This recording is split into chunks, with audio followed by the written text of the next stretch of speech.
Moody's has lowered the United States credit rating because of an increase of government debt. What's your hunch? Is the U.S. going to go into recession or not? We may be entering a period of more frequent and potentially more persistent supply shocks. Our credit just got downgraded, and it could lead to a credit shock. Powell tells us how much rates are going to get cut in recession, and we're going to snack up CoreWeave versus Palantir, who will win in the AI war. Top of that, the Supreme Court blocks Donald Trump's next round of deportations. We've got a lot to talk about. I'm Meet Kevin, jet pilot, CEO of real estate startup Data7. Let's get right into the data. First things first, a lot of folks are freaking out over the Moody's credit downgrade. Historically, these are great buy the dip opportunities, but will this time be different? People on the left say this is all Donald Trump's fault, and even though he's trying to blame Joe Biden, he tweeted in 2012 that you get what you vote for, and the US credit rating is about to be downgraded once again. That was Donald Trump in 2012, following the 2011 credit downgrade that the United States had. Of course, now folks on the right are saying, but this is Moody's. These are the same people who gave AAA ratings to things that ended up collapsing during the 2008 financial crisis. Why would we believe them? And the reality is, it doesn't matter what or who issues the downgrade. What matters is what ends up happening in the financial system. And here's just what happened in the last events. In 2011, we had a downgrade by the S&P, signaling concerns over fiscal management, and we ended up seeing markets fall about 6.59% the day after the following Monday. Now, that also came during a time of the double dip recession fears, and because those double dip recession fears were unfounded, it really just made for another buy the dip opportunity. You could say the same thing about 2023, where in 2023, when Fitch downgraded our credit rating, the S&P 500 fell 1.55%. That was the day after the downgrade, so significantly of a smaller impact than what we saw in 2011. However, the S&P 500 did go on to fall another 10% over the next 3 months, and the Russell fell 17% over the next 3 months. So that's the Russell Small Caps Index 2000. So obviously the base scenario here is going to be down and then thereafter up. That's at least based on history. The bigger problem is what could be different this time.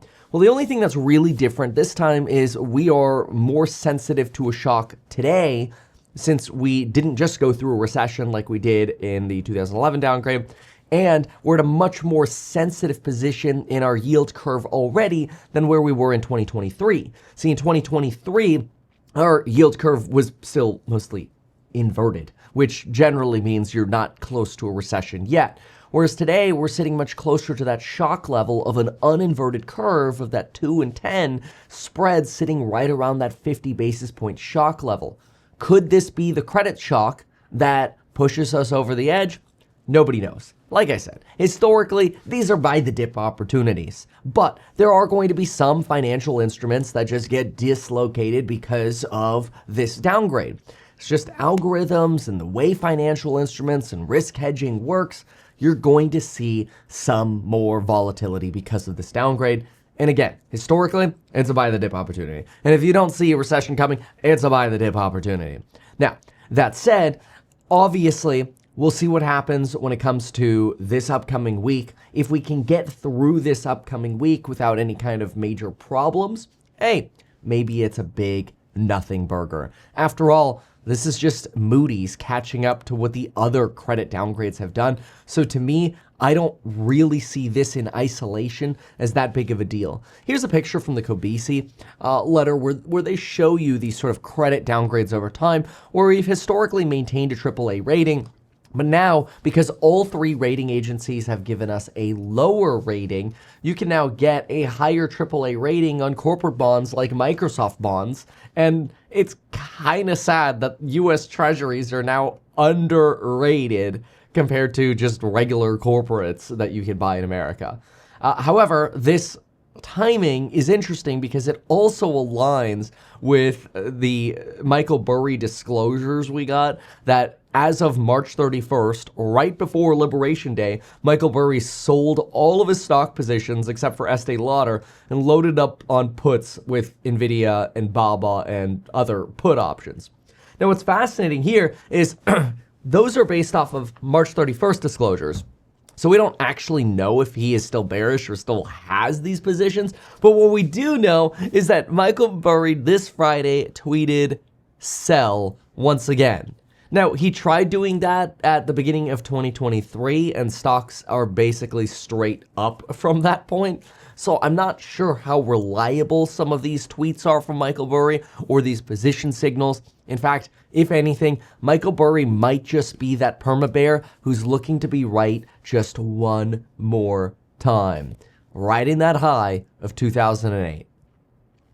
Anyway, with that said, obviously, markets right now have unpriced a lot of the uncertainty that was priced in April, so it could make us more sensitive to a correction. There is also a lack of guidance that we're getting from corporations, which kind of makes it a little harder to know exactly what's going on.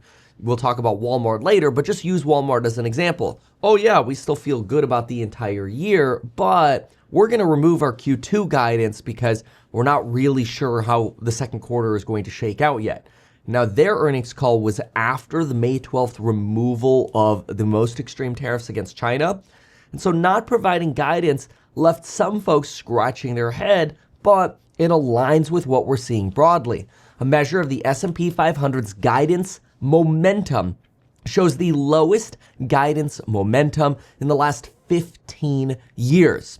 And that's a pretty shocking number. Now, the way they calculate that is they just take the proportion of companies that raise their earnings, guidance basically, compared to those who held or reduced profit guidance. And so when you take this as a proportion, you get what they call guidance momentum. And so far, that guidance momentum is lower, the lowest we've seen in the last 15 years. And markets just don't really have a lot of room to price in any kind of risk because we've just been unpricing it, mostly because markets have been going straight up since about the middle of April. And the question now is, could this credit downgrade trigger those trailing stops that people have set and trigger some diversification away from the stock market again? Again, my opinion is that in isolation, credit downgrades are just a buy the dip opportunity. Who cares about the credit downgrades? We know that at some point we're going to hit some form of a reckoning because of the debt that we have. We already know that. It's old news. I just don't think that credit reckoning is coming soon. It'll happen. It might happen in the 2030s or 2040s, but I don't think it's what we got to worry about in this decade. But then again, that's my opinion, and I could be wrong. So again, in isolation, it's a buy the dip opportunity.